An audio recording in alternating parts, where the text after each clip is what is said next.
Chapter 6. A Good Night's Work. About 4 hours later, Tyrion flung himself into one of the bunks to snatch a little sleep. The two children were already snoring. He had made them go to bed before he did because they would have to be up most of the night, and he knew that at their age they couldn't do without sleep.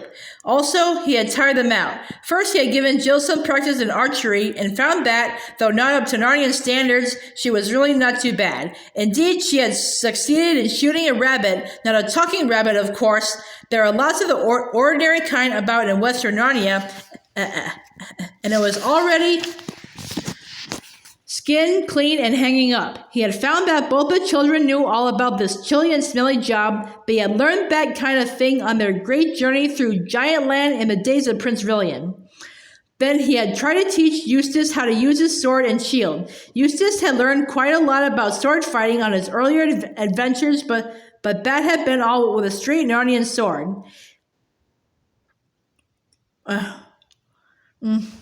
He had never handled a curved cavalryman scimitar, and that made it hard, for many of the strokes are quite different, and some of the habits he had learned with the long sword had now to be unlearned again. But Tyrion found that he had a good eye and was very quick on his feet. He was surprised at the strength of both children. In fact, they both seemed to be already much stronger and bigger and more grown up than they had been when he first met them a few hours ago.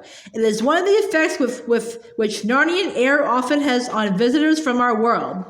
All three of them agreed that the very first thing they must do was to go back to Stable Hill and try to rescue Jewel the unicorn. After that, if they succeeded, they would try to get away eastward and meet the little army which Runwid the centaur would be bringing from Cair Paravel. An experienced warrior and huntsman like Tyrion can always wake up at the time he wants. So he gave himself till 9 o'clock that night and then put all worries out of his head and fell asleep at once.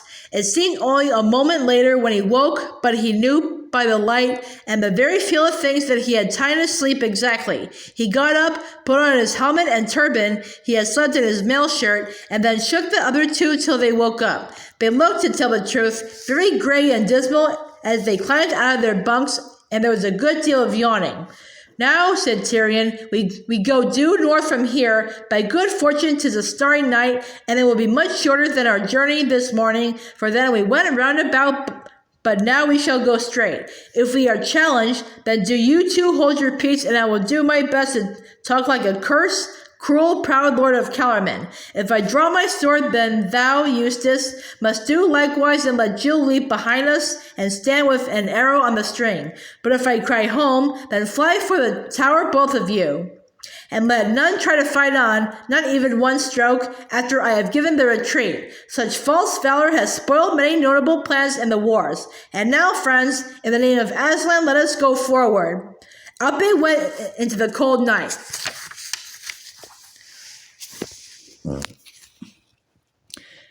All the great northern stars were burning above the treetops. The north star of that world is called the Spearhead. It is brighter than our pole star. For a time they could go straight toward the spearhead, but presently they came to a dense thicket so that they had to go out of their course to get round it. And after that, for they were still overshadowed by branches, it was hard to pick up their bearings. It was Jill who set them right again. She had been an excellent guide in England. And of course she knew her Narnian stars perfectly, having traveled so much in the wild northern lands, and could work out the direction from other stars even when the spearhead was hidden. As soon as Tyrion saw that she was the best pathfinder of the three of them, he put her in front. And then he was astonished to find how silently and almost invisibly she glided on before them. By the main, he whispered to Eustace, this girl is a wondrous wood maid. If she had dragon's blood in her, she could scarce do it better. She's so small, that's what helps, whispered Eustace. But Jill from in front said, shh, less noise. All round them, the wood was very quiet. Indeed, it was far too quiet. On an ordinary Narnian night, there ought to have been noises.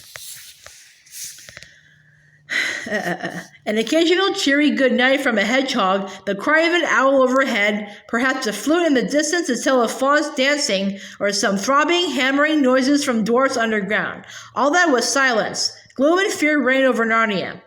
After a time, they began to go steeply uphill, and the trees grew further apart.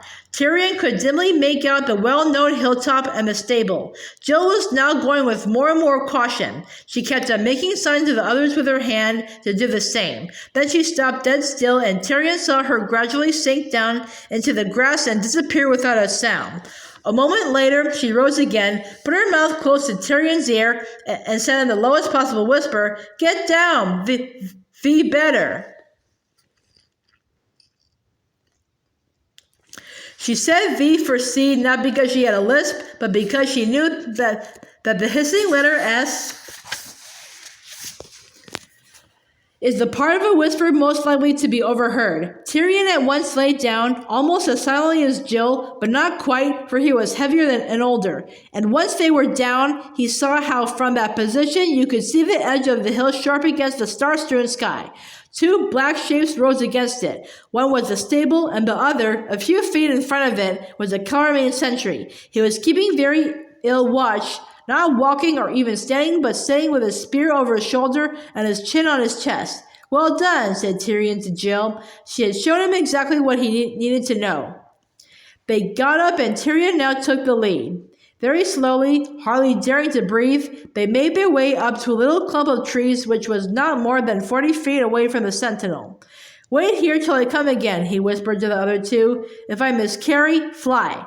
They sauntered out bodily in full view of the enemy. The man started when he saw him and was just going to jump to his feet. He was afraid Tyrion might be one of his own officers and that he would get into trouble for sitting down.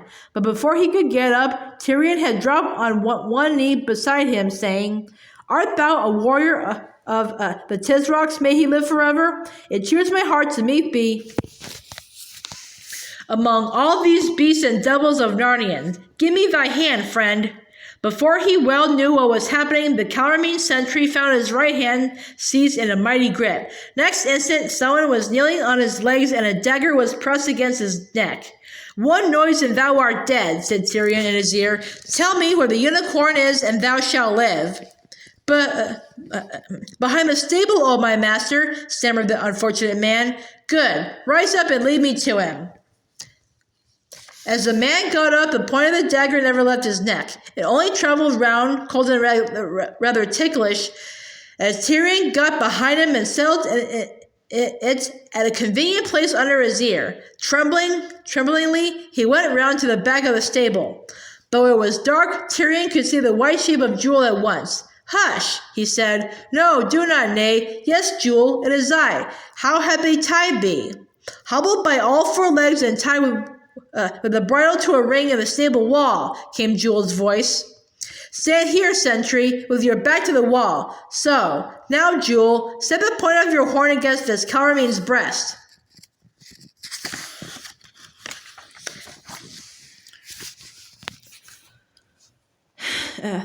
"With a good will, sire," said Jewel. "If he moves, rive him to the heart."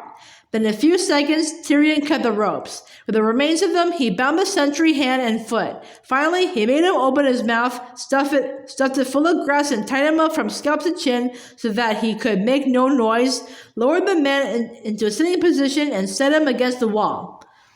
"I have done thee some discourtesy, soldier," said Tyrion, "but such was my need. If we meet again, I may happen to do thee a better turn. Now, Jewel, let us go softly." He put his left arm around the beast's neck and bent and kissed his nose, and both had great joy. They went back as quietly as possible to the place where he had left the children. It was darker in there under the trees, and he nearly ran into Eustace before he saw him. "All's well," whispered Tyrion. "A good night's work. Now for home." They turned and had gone a few paces when Eustace said, "Where are you, Pole?" There was no answer. "Is Jill on the other side of you, sire?" he asked. "What?" said Tyrion. "Is she not on the other side of you?" It was a terrible moment. They dared not shout, but they whispered her name in the loudest whispers they could manage. There was no reply. "Did she go from you while I was away?" asked Tyrion. "I didn't see her or hear her go," said Eustace, "but she could have gone without my knowing. She could be as quiet as a cat. You see for yourself."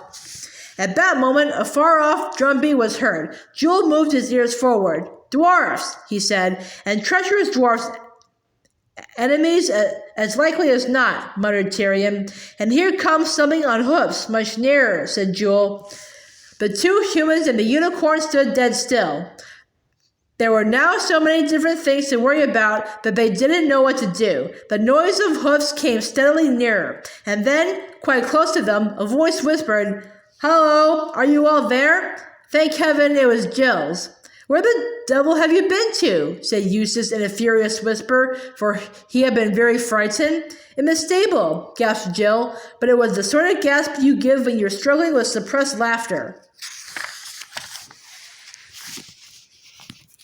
"Oh," growled Eustace, you think it funny, do you? Well, all I can say is, have you got Jewel, sire?" asked Jill. "Yes, here he is. What is that beast with you?" "That's him," said Jill, "but let's be off home before anyone wakes up." And again there came little explosions of laughter. The others obeyed at once, for they had already lingered long enough in that dangerous place, and the dwarf drums seemed to have come a little nearer. It was only after they had been walking southward for several minutes that Eustace said, "Got him? What do you mean?" "The false Aslan," said Jill. "What?" said Tyrion. "Where have you been? What have you done?" "Well, sire," said Jill, "as soon as I saw that you got the sentry out of the way, I thought, hadn't I better have a look inside the stable and see what really is there?" So I crawled along. It was as easy as anything to draw the bolts. Of course it was pitch black inside and smelled like any other stable. Then I struck a light and, would you believe it, there was nothing at all there but this old donkey with a bundle of lion skin tied onto his back. So I drew my knife and told him he had to come along with me. As a matter of fact, I needn't have threatened him with a knife at all. He was very fed up with the stable and quite ready to come. Weren't you puzzled, dear? "Great Scott," said Eustace. "Well, I'm jiggered. I was jolly angry with you a moment ago, and I still think it was mean of you to sneak off without the rest of us. But I must admit, it was a perfectly gorgeous thing to do. If she was a boy, she'd have to be knighted, wouldn't she, sire?" "If she was a boy," said Tyrion, "she'd be whipped for disobeying orders." And in the dark no one could see whether he said this with a frown or a smile. Next minute there was a sound of rasping metal. "What are you doing, sire?" asked Jewel sharply. "Drawing my sword to smite off the head of the accursed ass," said Tyrion in a terrible voice. "Stand clear, girl." "Oh, don't, please don't," said Jill. "Really, you mustn't. It wasn't his fault. It was all the ape. He didn't know any better. And he's very sorry. He's a nice donkey. His name's Puzzle, and I've got my arms around his neck." "Jill," said Tyrion, "you are the bravest and most wit-wise of all my subjects, but also the most malapert and disobedient." Well,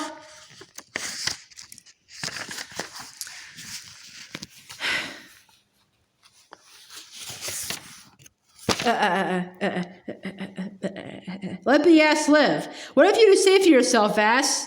"Me, sire?" came the donkey's voice. "I'm sure I'm very sorry if I'd done wrong. The ape said Aslan wanted me to dress up like that, and I thought he'd know. I'm not clever like him. I only did what I was told. It wasn't any fun for me living in that stable. I don't even know what's been going on outside. He's never let me out except for a minute or two at night. Some days they forgot to give me any water too." "Sire," said Jewel, "those dwarfs are coming nearer and nearer. Do we want to meet them?" Tyrion thought for a moment and then suddenly gave a great laugh out loud. But he spoke, not this time in a whisper. "By the lion," he said, "I am growing slow-witted. Meet them? Certainly we will meet them. We will meet anyone now. We have this ass to show them.